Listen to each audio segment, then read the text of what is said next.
I'll tell you what, the biggest question a lot of people are asking, okay, we present all this stuff. We say we've been hijacked, but people want to know how to get back on the right road. How do I do that? There is a method for doing that.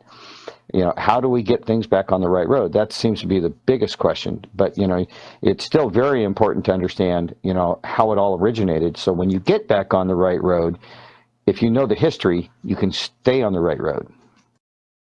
Well, I can give you the answers to that if you want. It's really simple. What's happened with the tyranny in the past and is happening now, there's three parts that are separate things. So I'll talk about the American side of it and then transfer it to the English side, because it's the same. They're just different names. You've got the White House and the President. We've got the Queen and Buckingham Palace. That's one part of the state, right? We call it the Crown or the Crown Estate. You call it the state. Yeah? Mm-hmm.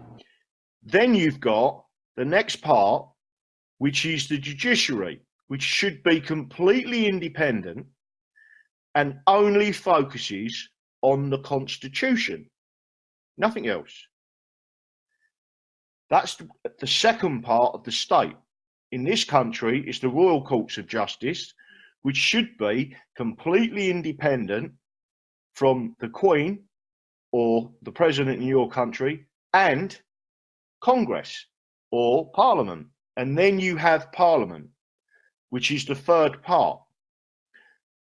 The reason why they should all be independent is because if one goes crooked, the other two come in and go, whoa, whoa, whoa, whoa, whoa, stop it. We're calling it on, right? The difference is with the UK, and they've done this in America as well, the politicians have got so much control. What they do is they swear an oath. They swear an oath to abide by the Constitution and not to take away your constitutional rights. That's factual. They do that in the UK as well, except they haven't been doing that. They're ignoring the oath. And part of ignoring the oath is what the communists have done, because they've removed religion. They've removed the oath and what the oath means. And when you swear an oath on the Bible and to God, right? So in the old days, and I've got the documentation of it, of how bad it was, if you broke your oath, you was exiled from the country. It was the worst possible thing you could do, right? To break an oath, to break your word, to break your honor. So what happened in the United States, and this is getting back to what Donald Trump is doing now as well, and this is the solution. So I want people to be aware who's listening now, especially in America, because you're actually doing it. This is what I'm trying to get done in this country, but we can't because our military are not on our side. Your military are on your side. You've got 18 generals sitting either side of President Trump saying, we're taking back control, end of. This is what's going to happen, or this is what's happened. The Democrats, communists, fascists, whatever you want to describe them as, they have infiltrated and infiltrated and infiltrated at every level, including putting in place what you describe as the SES. What they've done also, and this is primary, this is what they've done in Germany, right? The Nazis did. Through Congress, they have been appointing Supreme Court judges. Those Supreme Court judges have always been, the ones they appoint are the ones that are backing up Congress over your Constitution. In other words, they are dismissing the Constitution, the will of the people, in favour of Congress and congressional laws and regulations. That isn't supposed to happen. And because they've done that, you've now got a Congress and a judiciary that's gone crooked. Then you add on top of that your worst nightmare. You had a crooked president. So you had three parts of the state going against the people. The difference is with your military oath, and I've said it a million times, they swear an oath to the Constitution to protect the Constitution against foreign and domestic enemies. They have seen what's going on. they've reversed into a situation, come up with a strategy to say, how do we reset this? First of all, you need a president. You need a president who's a constitutional president that believes in God and will put his trust in the military. Bang. Let's go and see Donald Trump.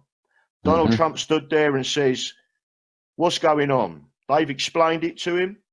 He says, I'll help my country out. I'll do it for the country, right? But I'm telling you now, I know that I don't want Secret Service or any of these cabal control people protecting me or my family. I keep the people that are loyal to me, that have been trained, that are ex-SEALs, etc. I know them people will protect me above all else, and they are patriots, true patriots. The military agrees to that. So they now work with military intelligence and his private security detail. That's why he hasn't got Secret Service. What happened then is part of their strategy is they know there are certain judges that are crooked. They need to reset the judiciary, and they need to reset your Congress. And part of the way they're going to do that is the executive orders, one on the 21st of the 12th, 2017, but most importantly, the one that was issued on the 1st of the 3rd of this year. Because what that allows the military to do is take hold of the crooked system, take all of the people that have gone against their oaths and gone against and are treasonous, and they will make an example of them in the same way as we used to do 400 years ago, 800 years ago. But let me tell you something, it works. Yeah, they'll take them people and say, because when you commit treason, it is far more heinous than murder. And I'll tell you for why. When you commit treason, you are committing treason and in fact murdering your country or attempting to murder your country. You are disrespecting the people that fought and died for your country and the future generations. That's why treason is such a serious offence. It's not just a word. It is the most nasty thing. And you should always say, Constitution, treason. And once people get it, that's why in this country, so I'm going to talk about England, Tony Blair and his cohorts created an act. It was the Constitution Reform Act or something similar. I've got it in a book next to me somewhere, but I won't look it up. It was in 2005. And what they did was that they then created the Supreme Court, which sits separately from Parliament, right? Now, you may think that's a good idea. There's 11 Supreme Court judges. But they appoint those Supreme Court judges. They are all the judges that have been making the decisions against us, the people, because they're paid £250,000 a year by the government. They're given, they can do inquiries. For an inquiry, they can earn £1 million or £2 million. They become crooked. And that is what's happened in this country. They don't know or respect our Constitution. The other thing that they did in this country, and you will understand this, they removed civics from the curriculum in the 1970s. They removed civics because they didn't want people taught about the Constitution and how it all works. Because if it's like anything, if you don't know what your rights are, how can you claim your rights? And then all of a sudden we pop up, us as patriots, and say, that's not right. That's against the Constitution. I've got rights. You can't do this.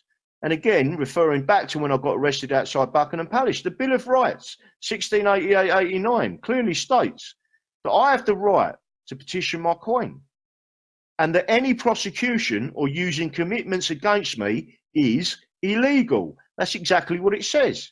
1 or 2 lines, that's it. It's so simple. So when the police arrested me for petitioning my Queen outside Buckingham Palace, yeah, when it finally got to trial, what happened?